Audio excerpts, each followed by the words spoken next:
राधे राधे दोस्तों, इस वीडियो में हम जानेंगे कि गंगा स्नान करने के बजाय और अपने पाप धोने के बजाय क्या करके आते हैं लोग। तो कहानी इस प्रकार है। सोमवती स्नान का पर्व था। गंगा घाट पर श्रद्धालुओं की भारी भीड़ लगी थी।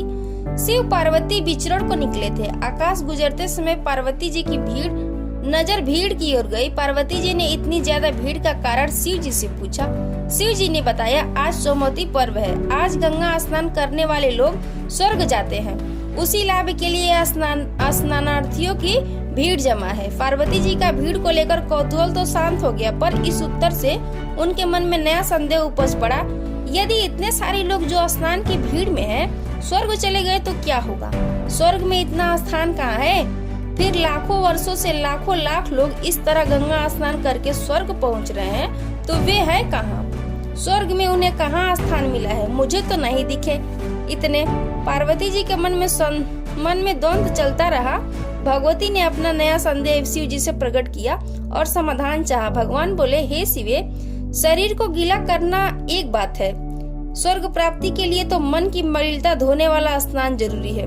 जिनका इस स्नान से मन निर्मल होता है, बस वही लोग स्वर्ग जाते हैं। इतने सारे कहाँ जाने वाले हैं? यह उत्तर सुनकर पार्वती जी के मन का संदेह घटने की बजाय और बढ़ ही गया। पार्वती जी बोली, यह कैसे पता चले कि किसने शरीर धोया और किसने मन को पवित्र किया? शिव जी ने बताया कि यह उसके कर्मों से समझ जाता है। पार्वती जी की शंका अब भी नहीं मिटी। पार्वती जी ने इस उत्तर से भी समाधान न होते देखकर कहा, चलो मैं तुम्हें अब सारी बात एक प्रत्यक्ष उदाहरण के माध्यम से समझाने का प्रयास करता हूँ। हमें एक स्वांग करना होगा। शिव जी ने बहुत कुरूप कोढ़ी का रूप लिया और राह में एक स्थान पर लेट गए। पार्वती जी को अत्यंत रूपवती स्त्री का शरीर धरने को कहा। पार्वती जी कुरूप कोढ़ी बने शिव जी के साथ स्नान के लिए जाते मार्ग के किनारे बैठ गयी। स्नानार्थियों की भीड़ उन्हें देखने के लिए ऐसी अलौकिक सुंदरी के साथ ऐसा कुरूप कोढ़ी। कौतूहल में सभी इस बेमेल जोड़ी के बारे में पूछताछ करते। पार्वती जी शिव जी द्वारा रटाया विवरण सुनाती रहती। यह कोढ़ी मेरा पति है, गंगा स्नान की इच्छा से आए हैं। गरीबी के कारण इन्हें कंधों पर रखकर लाई हूँ। बहुत थक जाने के कारण थोड़े विराम के लिए हम लोग यहाँ बैठे हैं। अधिकांश दर्शकों की नियत दिगती दिखती। वे सुंदरी को प्रलोभन देते और पति को छोड़कर अपने साथ चलने की बात कहते। पार्वती जी को क्रोध आता, लेकिन शिव जी ने शांत रहने का वचन लिया था। वह यह सब बातें सुनकर सोच रही थी कि भला ऐसे भी लोग स्नान को आते हैं, ये स्वर्ग जाने की कामना रखते हैं।